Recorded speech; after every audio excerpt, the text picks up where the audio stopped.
എങ്ങനെയുണ്ട് സ്ഥലം? എന്ത് വില കൊടുത്തു? ഇവിടെ എന്ത് വില കൊടുക്കേണ്ടി വരും? 85,000 to 1,00,000%. അതാണ് ഇപ്പോഴത്തെ റേഞ്ച്. ആ, ഏതാണ്ട് അത്രയൊക്കെ ആയി. ഒരേക്കറിൽ കൂടുതലുള്ളതുകൊണ്ട് ചെറിയൊരു റിഡക്ഷൻ, അത്രേ ഉള്ളൂ. എന്തായാലും നന്നായി. മഹിയുടെ ഡിസൈനിങ്ങിൽ ഇവിടെ ഒരു വീട് വന്നാൽ സംഗതി കലക്കും. ഉലഹന്നാനും മിസ്റ്റർ മഹേഷുമായിട്ട് എങ്ങനെയാ? എങ്ങനെയാണെന്ന് ചോദിച്ചാൽ ഞങ്ങൾ ചക്കരയും ഈച്ചയും പോലെയാ. പക്ഷെ ആ ബന്ധം പ്രൊഫഷണൽ ഇല്ല കേട്ടോ. ഞങ്ങൾ ഒന്നിച്ച് പഠിച്ചതാ. അതുകൊണ്ടാ എനിക്ക് അവിടെ ജോലി തന്നത്. കൂടെ തന്നെ താമസിക്കാൻ ഒരുപാട് നിർബന്ധിച്ചു. സ്ഥാപനത്തിന്റെ MDയും അങ്ങയുടെ ശമ്പളക്കാരനും ഒന്നിച്ച് താമസിക്കുന്നത് പശുവിനെയും ആടിനെയും ഒരു തൊഴുത്തിൽ കെട്ടുന്ന പോലെ തന്നെ അഭംഗിയാണെന്ന് എനിക്കറിയാം. അതുകൊണ്ട് ഞാൻ പിന്മാറി. അല്ലെങ്കിൽ തന്നെ ഫാമിലിയായിട്ട് താമസിക്കുമ്പോ അതൊരു ഡിസ്റ്റർബൻസ് അല്ലേ? അയ്യോ, മഹേഷ് അവിടെ തനിച്ചാ. അച്ഛനും അമ്മയും ജീവിച്ചിരിപ്പില്ല. പുള്ളിക്കാരൻ ഒറ്റ മോനാ. ഓ, ഐ സി. മിസ്റ്റർ ഉലഹന്നാന്റെ ഫാമിലി നാട്ടിലാ. വൈഫിനെയും കൊണ്ടുവന്ന് നല്ലൊരു വീടെടുത്ത് താമസിക്കാൻ മഹി ഒരുപാട് നിർബന്ധിച്ചതാ. അവളവിടെ നാട്ടിൽ നിന്നാ മതിയെന്ന് ഞാൻ ശാഠ്യം പിടിച്ചിട്ടാ. അതെന്താ മിസ്റ്റർ ഉലഹന്നാനും ഫാമിലിയും തമ്മിൽ എന്തെങ്കിലും? ഏയ്, ഒന്നുമില്ല. അവള് വന്നാലാണ് പ്രോബ്ലം. ഈ കണ്ണിനെ കയം കാണിക്കാൻ പാടില്ലെന്നല്ലേ പഴമക്കാർ പറയാറുള്ളത്. നാട്ടും പുറത്തായിട്ട് തന്നെ അവളുടെ ചെലവ് താങ്ങാൻ പറ്റുന്നില്ല. ഇനി ഈ നഗരത്തിലെങ്ങാനും കൊണ്ടുവന്നാല് അതിനെ പോറ്റണമെങ്കിൽ ഞാൻ ഏതെങ്കിലും ഓഹരി കുംഭകോണത്തിലും ചെന്ന് പെടേണ്ടി വരും സാർ. അത് ശരിയാ. ഭാര്യമാർ അഡ്ജസ്റ്റബിൾ അല്ലെങ്കിൽ എന്തൊക്കെ പ്രോബ്ലംസാ ഉണ്ടാവുന്നത്. എങ്ങനെയുണ്ട് മിസ്റ്റർ മഹേഷ് സൈറ്റ്? കൊള്ളാം. നെക്സ്റ്റ് മൺഡേ ഞാൻ ഒരു റഫ് ഡിസൈൻ കാണിക്കാം. വരയ്ക്കുന്നതിന് മുമ്പ് എന്റെ മകളുമായിട്ടൊന്ന് ഡിസ്കസ് ചെയ്യുന്ന നന്നായിരിക്കും. അവൾക്ക് വേണ്ടിയിട്ടുള്ള വീട് മാത്രമല്ല, അവള് ഡ്രോയിങ്ങിലും പെയിന്റിങ്സിലും ഒക്കെ വളരെ ഇൻട്രസ്റ്റഡ് ആണ്. അവൾക്ക് എന്തൊക്കെയോ സജഷൻസ് ഉണ്ടെന്ന് പറയുന്നത് കേട്ടു. മകൾ ഇനി അമേരിക്കയിൽ നിന്ന് വന്നിട്ട് ഡിസ്കസ് ചെയ്യാനുള്ള ടൈമുണ്ടോ? വീട് പണി ഉടനെ വേണമെന്ന് സാർ തന്നെയല്ലേ പറഞ്ഞത്? മോളിപ്പോ എന്റെ കൂടെ ഉണ്ട്. ഈ ഒരു ആവശ്യം പ്രമാണിച്ച് തൽക്കാലം ഇവിടെ ഒരു വീട് വാടകയ്ക്ക് എടുത്തിരിക്കാം. ആയിക്കോട്ടെ, നമുക്ക് ഇപ്പൊ തന്നെ അങ്ങോട്ട് പോവാം. സാറ് പൊക്കോളൂ, I will follow you. Oh yes.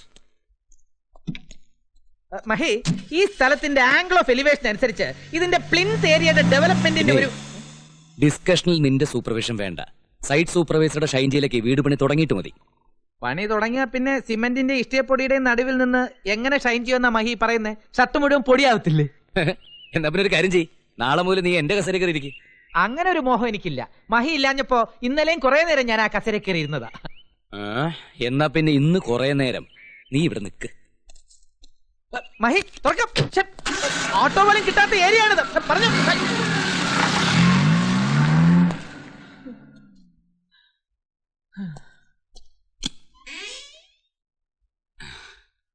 Daddy ആയിരുന്നോ?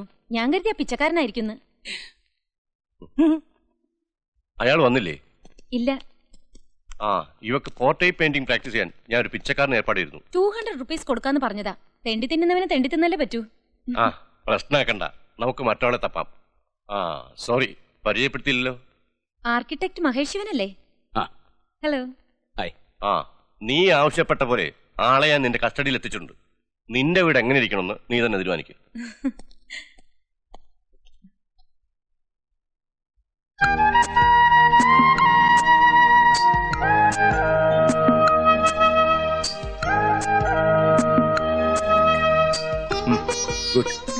വരൂ, നമുക്ക് എന്റെ റൂമിലിരുന്ന് സംസാരിക്കാം.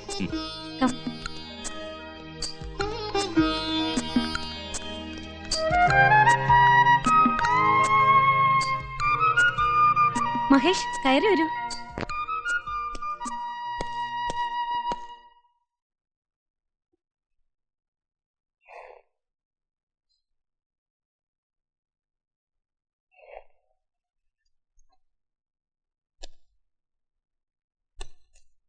യാമിനിയുടെ വീടിന്റെ പ്ലാൻ ആയിരിക്കും. ഡിസ്കഷന്റെ വിശേഷമൊന്നും പറഞ്ഞില്ലല്ലോ. വളരെ ഹെൽപ്ഫുൾ ആയിരുന്നു. സ്വന്തം വീടിനെ കുറിച്ച് ഇത്രയും മുൻധാരണയുള്ള ഒരാളെ ഞാൻ ഇന്നേ വരെ കണ്ടിട്ടില്ല. ഓരോ മുറിയിലെയും പ്രോപ്പർട്ടീസിന്റെ പൊസിഷൻ വരെ ആ കുട്ടിയുടെ മനസ്സിൽ ഇപ്പോഴും ഉണ്ട്. എന്നാ പിന്നെ അവൾക്ക് തന്നെത്താനങ്ങ് പ്ലാൻ വരച്ചാ പോരാ. വിഡ്ഢിത്തം പറയാതറാ വിഡ്ഢി. അവനവന്റെ വീടിനെ കുറിച്ച് അവനവന് തന്നെ ഒരു ഐഡിയ വേണം. അല്ലാതെ എല്ലാ ആർക്കിടെക്റ്റിന്റെ ഇഷ്ടത്തിന് വിട്ടാ പിന്നെ എല്ലാ വീടും ഒരേപോലെ ഇരിക്കില്ലേ? She's very smart. ഏത് വിഷയത്തെ കുറിച്ച് ആ കുട്ടി എന്ത് ഭംഗിയായിട്ട് സംസാരിക്കുന്നറിയോ? മലയാളത്തിലാണോ അതോ മലയാളത്തിലാണോ അവള് സംസാരിച്ചത്? നല്ല ശുദ്ധ മലയാളത്തിൽ തന്നെ സംസാരിച്ചത്, അല്ലാതെ നിന്നെ പോലെ അങ്ങനെയല്ല. ഏതായാലും റഫ് ഡിസൈൻ കാണിക്കാൻ പോകുമ്പോ ഞാൻ കൂടെ വരാം. നല്ല മലയാളം കേട്ടിട്ട് നാളെ കുറയായി. അത് ഞാൻ നിന്നോട് അങ്ങോട്ട് പറയാൻ വരികയായിരുന്നു. നീ അങ്ങോട്ട് വരണ്ട. കാലത്ത് സൈറ്റിൽ പോകാനുള്ള, പോയി കിടന്നുറങ്ങാൻ നോക്കടാ. ഇയാൾ ഇതെന്ത് പ്ലാനാ വരച്ചു വെച്ചിരിക്കുന്നത്? ആംഗിൾ ഓഫ് എലിവേഷൻ ഒന്നും ഒട്ടും ശരിയല്ല. ഞാനാണെങ്കിൽ ഡയമെൻഷൻ പോയില്ലേ? പോവാ. ഓ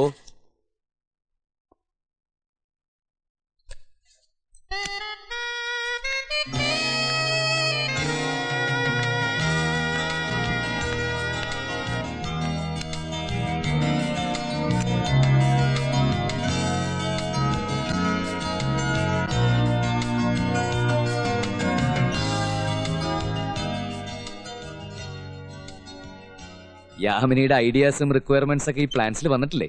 ഷുവർ. സത്യം പറഞ്ഞ എന്റെ ഭാവനയ്ക്ക് ഇത്ര സൗന്ദര്യം കൈവരുമെന്ന് ഞാൻ കരുതിയതേ ഇല്ല. ഐഡിയ മുഴുവൻ യാമിനിയുടേതാണ്.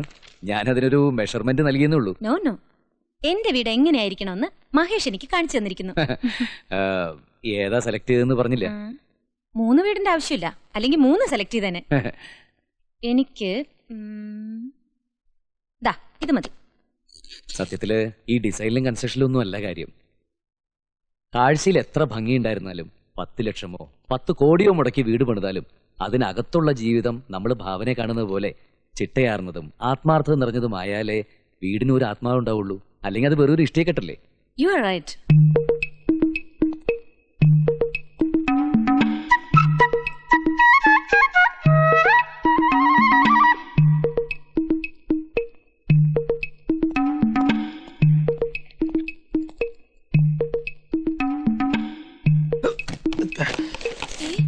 മഹിക്ക് ഇത് വേണോന്ന്.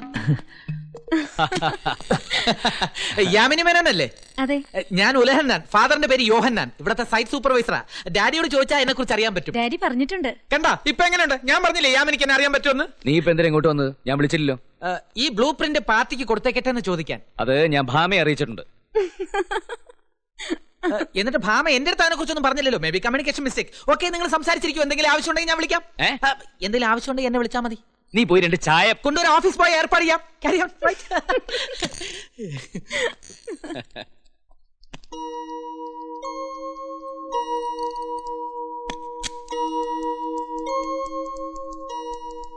മഹേഷിനെ കുറിച്ച് എന്താ നിന്റെ അഭിപ്രായം? Very smart, punctual, professional, dedicated, ലൈഫിനെ കുറിച്ച് വ്യക്തമായ കാഴ്ചപ്പാട്. മൊത്തത്തിൽ ഒരു 60 to 65 മാർക്ക് കൊടുക്കാം. മഹേഷിന്റെ ഫ്രണ്ട് ഉണ്ടല്ലോ, ആ ഉലഹന്നാൻ, അയാൾ എന്നെ വന്ന് കണ്ടിരുന്നു. മഹേഷ് ഇവനെ കൊണ്ട് നിന്നെ വിവാഹം ചെയ്യിച്ചാൽ എന്താന്ന് അയാൾക്കൊരു ആലോചന. ഡാഡി എന്ത് പറഞ്ഞു? നിന്നോട് ചോദിച്ചിട്ട് അറിയിക്കാന്ന്. മഹേഷിനെ കുറിച്ച് കൂടുതലൊന്നും ഞാൻ അന്വേഷിച്ചിട്ടില്ല. പരിചയപ്പെട്ടിടത്തോളം പ്രൊസീഡ് ചെയ്യാൻ കൊള്ളാവുന്ന എനിക്ക് തോന്നുന്നത്. എന്താ വിവാഹ കാര്യത്തെ കുറിച്ച് സൂചിപ്പിക്കുമ്പോഴൊക്കെ നീ ഇങ്ങനെ ചിരിക്കുന്നതാ എനിക്ക് മനസ്സിലാവാത്തത്. എങ്ങനെ ചിരിക്കാതിരിക്കും? മാക്സിമം 60-65% മാർക്ക് കൊടുക്കാവുന്ന ഒരു പുരുഷനെ എനിക്ക് വേണ്ടി കണ്ടെത്താൻ ഡാഡിക്ക് കഴിഞ്ഞുള്ളൂ. 85% വരെ കൊടുക്കാവുന്ന എത്രയോ സായിപ്പന്മാര് അവിടെ എന്റെ പുറകെ നടന്നതാ. നിന്റെ കാഴ്ചപ്പാടിൽ 100% മാർക്ക് കൊടുക്കാൻ പറ്റുന്ന ഒരാളെ ഈ ഭൂലോകത്ത് കാണാൻ പറ്റില്ല. അയ്യോ, 100% വേണ്ട, എന്നാലും ഒരു 90-95 വേണ്ടേ? നിന്നോട് സംസാരിക്കാൻ ഞാൻ ആളല്ല. കല്യാണക്കാര്യം ഇനി മിണ്ടാനും പോണില്ല. തീർന്നില്ലേ? ചൂടാകാതെ മിസ്റ്റർ മേനോൻ. അങ്ങേർക്ക് ഇങ്ങനൊരു മോഹമുള്ള കാര്യം ഞാൻ ഇപ്പോഴല്ലേ അറിഞ്ഞത്. വരനെന്ന നിലയിൽ ഞാനൊന്ന് മഹേഷിനെ ഇന്റർവ്യൂ ചെയ്ത് നോക്കട്ടെ. എന്തെങ്കിലും ഗ്രേസ് മാർക്ക് കൊടുക്കാൻ പറ്റുമെന്ന് നമുക്ക് ആലോചിക്കാം. നിന്നോട് ആര് പറഞ്ഞു ആലോചന നടത്താൻ? ആലോചിച്ചെന്നല്ലേ ഉള്ളൂ. വേണ്ടെങ്കിൽ വേണ്ട. എന്റെ വ്യക്തിപരമായ കാര്യങ്ങളിൽ ഇടപെടുന്നത് നിന്നോട് ഞാൻ പലവട്ടം പറഞ്ഞിട്ടുണ്ട്. മഹിക്ക് ആ കുട്ടിയോട് താല്പര്യം ഉണ്ടാവുമെന്ന് ഞാൻ കരുതി. എല്ലാ കാര്യത്തിലും നിന്റെ സങ്കല്പങ്ങളുമായി പൊരുത്തപ്പെടുമെന്നും തോന്നി. പൊരുത്തപ്പെടും, താല്പര്യമുണ്ട്. അതിന് നിന്റെ ഒത്താശയൊന്നും എനിക്ക് ആവശ്യമില്ല. കഴിഞ്ഞതൊക്കെ ഇത്ര പെട്ടെന്ന് നീ മറന്നോ? സോറി. നിന്റെ നന്മ മാത്രമേ ഞാൻ എന്നും ആഗ്രഹിച്ചിട്ടുള്ളൂ. അതുകൊണ്ടാ വീണ്ടും ഒരു അവിവേകം കാണിച്ചത്. ഇനി ഒരിക്കലും നിന്റെ പേഴ്സണൽ മാറ്റേഴ്സിൽ ഞാൻ ഇടപെടില്ല.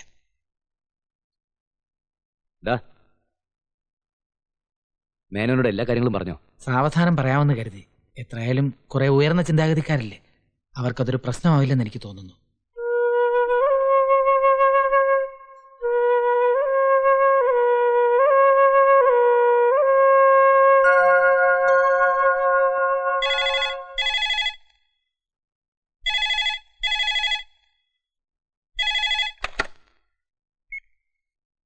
ഹലോ, യാമിനിയാണ്.